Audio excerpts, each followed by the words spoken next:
Good evening and welcome to CYC News for the 6th of May 2018 and the 28th of Baramuda 1734.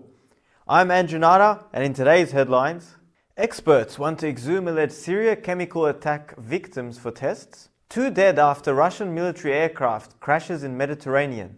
Netanyahu says he has evidence of secret Iranian nuclear program. Iran's supreme leader, US feet must be cut off. Hawaii volcano eruption possible after earthquakes hit island. E. coli outbreak linked to lettuce turns deadly. And Liverpool see off Roma to reach the Champions League final. But first, to Syria, where experts from the world's chemical weapons watchdog hope to exhume the bodies of victims of an alleged chemical attack in order to take samples. At least 48 people died in the suspected chemical attack in Douma, the last rebel-held town in eastern Ghouta, on April 7th.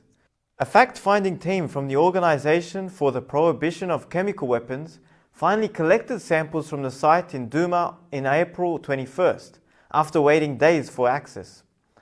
The delay raised concerns any chemicals potentially used could have degraded before inspectors reached the site, or that evidence could have been manipulated. The OPCW is now seeking samples from the remains of those killed in the attack. Director General Ahmet Özemu told the Financial Times, "From the bodies already buried, we are looking for ways to exhume if possible and take some biomedical samples." A spokeswoman for the OPCW said they are continuing to explore all avenues for collecting evidence into the attack, adding that it was premature to speculate on when a report into what happened would be published. UK officials say that about 75 people were killed in the attack on the rebel stronghold on the outskirts of Damascus, and US officials say that they believe chlorine and sarin gas were dropped there. Both Syria and its most powerful ally Russia deny a chemical attack took place. Russian state media reported on Thursday one of the country's military planes crashed in the Mediterranean Sea off the coast of Syria, killing both pilots on board. According to a statement from Russia's defense ministry, the plane may have been affected by a bird flying into its engine. The ministry said the aircraft had been gaining altitude after taking off from Hamium Air Base in Syria before it crashed. According to the UK-based Syrian Observatory for Human Rights, eyewitnesses reported seeing a Russian military jet fall off the water off the coast of the town of Jableh. Maymin, which is near Latakia, about 241 kilometers north of Damascus, is Russia's largest airbase in Syria. In March, 39 people, including military personnel, were killed when a Russian transport plane crashed while trying to land in Maymin, Russia state media reported. To Israel now, where Prime Minister Benjamin Netanyahu says his country has evidence Iranian officials were brazenly lying when they said Iran wasn't pursuing nuclear weapons, and that the Islamic Republic is keeping an atomic archive at a secret compound. During an address from Israel Ministry of Defense in Tel Aviv on Monday night, Netanyahu said, "Tonight, I'm here to tell you one thing. Iran lied, big time." Calling it one of the greatest achievements in the history of Israeli intelligence, Netanyahu displayed what he said were files that demonstrate Iran planned to continue pursuing a nuclear weapons program, despite the 2015 deal it brokered with the international community.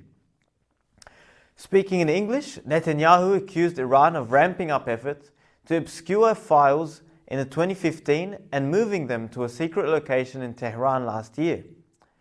The Prime Minister said the files were kept in massive vaults inside a compound in the Sobra district.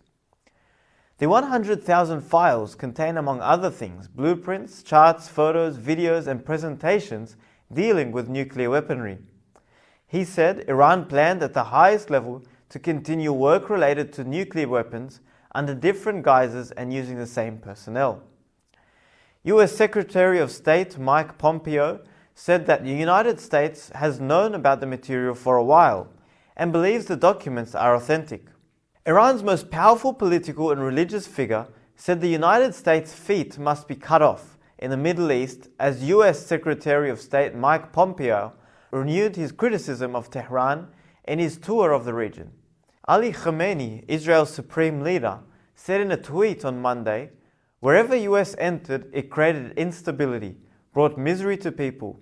That's why US's feet must be cut off from the West Asia.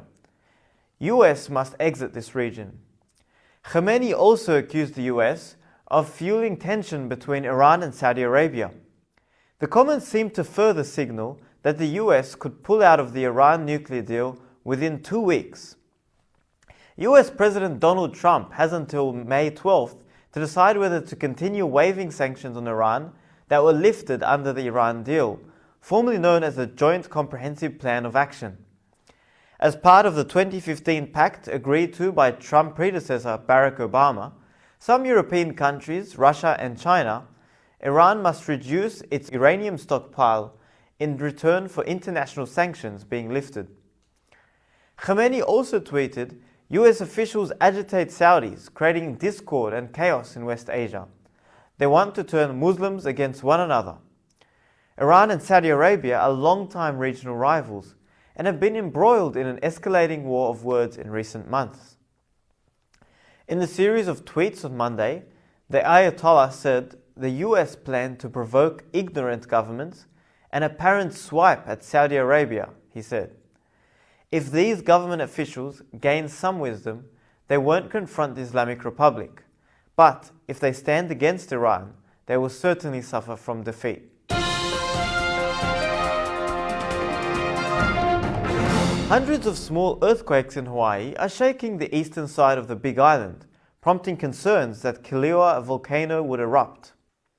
On Thursday, a civil defense statement said the frequency of the minor earthquakes had decreased compared to the preceding days. However, the agency added the Hawaiian Volcano Observatory has indicated a volcanic eruption was possible but not imminent. Officials are keeping watch at Kilauea, which is one of the world's most active volcanoes. It's located in Hawaii's Volcanoes National Park, which has since closed off nearly 15,700 acres due to the possibility of a new eruption and unstable geologic activity. Since Monday, hundreds of earthquakes, most of them around a magnitude of 2.0, have been recorded in the area. The series of earthquakes came after the collapse of a crater floor of Pu'o, which is a volcanic cone on the eastern rift zone of Kilauea volcano. Since the collapse, about 250 earthquakes were reported on the area into Tuesday evening, according to Hawaiian Volcano Observatory status report. The report urged residents to prepare emergency plans and stay informed for updates. And in health news, the US Centers for Disease Control and Prevention says one person has died from the E. coli outbreak linked to the romaine lettuce growing from Arizona region. The death in California is the first known fatality from this outbreak. The CDC also reported 23 additional cases of illness, bringing the total 121 since the outbreak began in March. The most recent illnesses reported began experiencing symptoms on 21st of April. Symptoms of E. coli begin on average 3 to 4 days after consuming the bacteria and include severe stomach cramps, diarrhea, and vomiting. Most people recover in 5 to 7 days. Some individuals may develop a type of kidney failure known as hemolytic uremic syndrome, which can be life-threatening, although most people recover in a few weeks. Nearly half of those reporting illness, 52, have been hospitalized, which is a higher than usual hospitalization rate. In addition, 14 of the hospitalized patients have developed kidney failure. In last week, the CDC said the strain identified in this outbreak is particularly virulent and known to be associated with higher hospitalization and complication rates.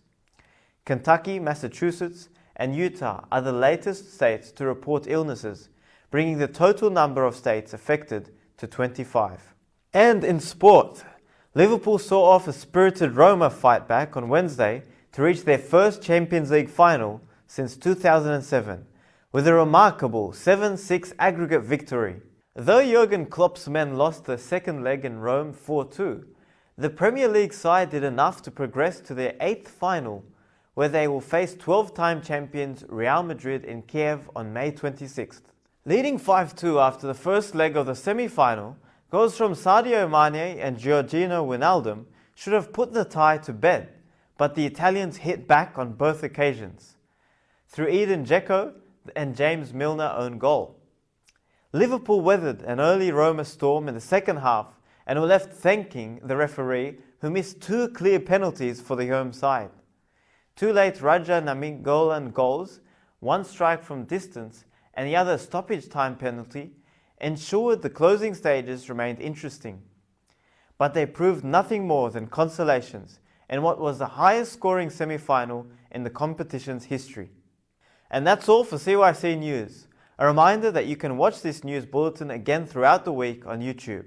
I'm Andrew Nada, and in the CYC studios from Sydney, Australia, have a good night.